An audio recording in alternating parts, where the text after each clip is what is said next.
kwanza nishukuru kwa kweli DAWASA, lakini nimshukuru Mheshimiwa Aweso kwa sababu alikuja ndani ya jimbo hili la Segerea, tulikuwa na mkutano naye, yote aliyoyaelekeza kwamba walio chini yake waweke kambi ndani ya jimbo la Segerea na kuhakikisha wananchi wa jimbo la Segerea wanapata maji. Kwa kweli maelekezo yake yamefanywa kazi, na ndio maana naona sasa tuko na DAWASA mtaa kwa mtaa, wakati tunasubiri solution ya kudumu ya serikali.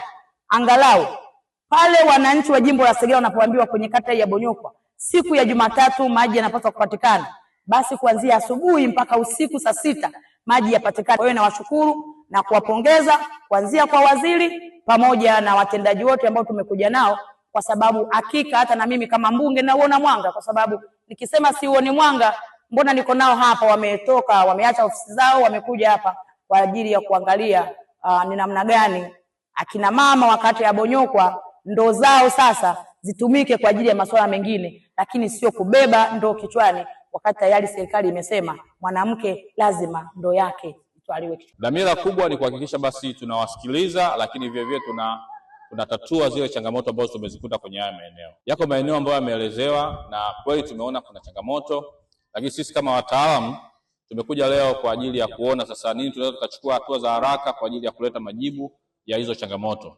Na hii ni dhamira kubwa kabisa ya serikali katika kuhakikisha inaleta majibu ya changamoto za huduma ya maji kwenye kata hii kubwa ya Bonyokwa, hususan kwenye mitaa yake hii mitatu ya Msingwa, mtaa wa Kisiwani na pamoja na mtaa wa Bonyokwa wenyewe. Kama hakika leo ni shukrani. Tunamshukuru Mheshimiwa mbunge wa jimbo la Segerea pamoja na DAWASA kufika eneo hili la mtaa wa Bonyokwa, kata ya Bonyokwa, eneo hili la Kanada na viunga vyake.